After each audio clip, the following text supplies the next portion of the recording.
have been made by some New Agers. One who has made such an estimate is John Randolph Price, who was quoted by Tex Mars in his book about the New Age, and he said that, quote, John Randolph Price was told by his spirit guide that up to 2.5 billion might perish in the coming chaos, unquote.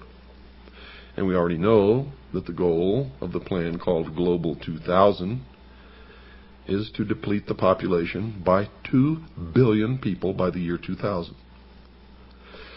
Now, that estimate is about half of the current world population, 2.5 billion. Another estimate of the number required to die because they will not accept the new religion was offered by the so-called Tibetan master, Dwal Kul, who has said in one of his channeling experiences that 1/3 of all humanity must die by the year 2000. And that would be about 2 billion people, at least.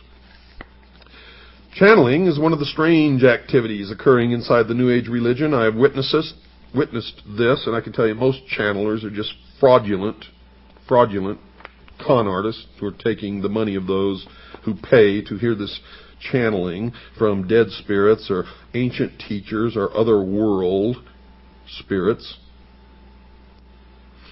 Some of the believers claim that they have the ability to call forth the deceased spirit of someone who lived many years before. Quite often, these spirits claim to be the ascended masters, those who have gone on to discover the eternal truths of all creation.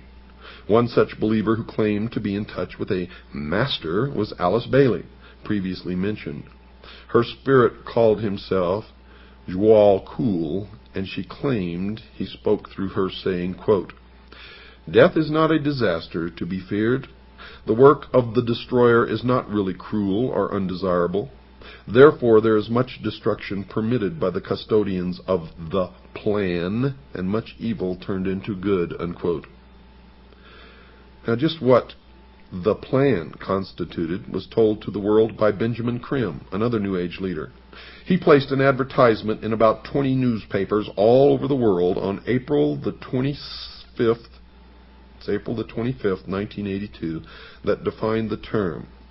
The ad read in part, quote, What is the plan? It includes the installation of a new world government and new world religion under Maitreya, unquote.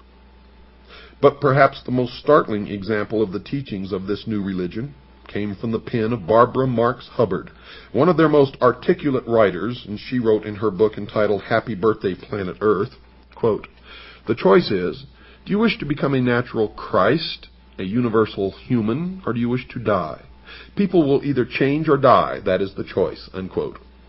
So the people of the world will be given a choice. They will choose to accept the new religion, or they will choose to die. The battle lines are drawn. Choices will have to be made. I have made my choice. What is yours? Some of the leading socialists of the past have shown that they too have chosen up sides. One such individual was Adolf Hitler, the head of the German government during World War II, who held no conviction that the murder of over 50 million people during that war was wrong. He considered himself to be an agent of this unseen God in reducing the population of people that he held to be undesirable. He wrote, quote, I have the right to exterminate millions of individuals of inferior races which multiply like vermin, unquote. And he did what he considered acceptable inside his religion. Those who did not believe in his new religion had no choice, and they perished. The evidence that Adolf Hitler was a New Ager will be presented later in this series. Another of the leading spokesmen for the socialist position was George Bernard Shaw, a well-known writer during his day. He wrote a book entitled The Intelligent Woman's Guide to Socialism, in which he stated, quote, I also made it quite clear that socialism means equality of income or nothing, and under socialism you would not be allowed to be poor. You would be forcibly fed, clothed, lodged, taught, and employed whether you like it or not, whether you're useful or not, even if it were discovered that you had not the character and industry enough to be worth all this trouble. You might be executed in a kindly manner, but whilst you were permitted to live, you would have to live well, unquote. Socialism is the greatest perversion deception and lie that has ever existed on the face of this earth, and has brought nothing but misery, death, poverty to people who have been subjected to its cruelties. The Masonic writer Albert Pike placed the Masonic order into the discussion when he wrote this in his book Morals and Dogma. Quote, "It is not true to say that one man, however little, must not be sacrificed to another, however great, to a majority or to all men. That is not only a fallacy, but a most dangerous one. Often one man and many men must be sacrificed, to the ordinary sense of the term, to the interest of the many. The interest and even the life of one man must often be sacrificed to the interest and welfare of his country." Unquote. The religious view is that the sacrifice of one life for the interest of the many is murder.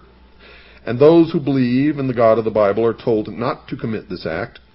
The commandment against this practice is contained in Exodus 20, verse 13 of the Old Testament, and in Matthew 5, verse 21 in the New, and is simply expressed in these simple words, quote, "Thou shalt not kill," unquote.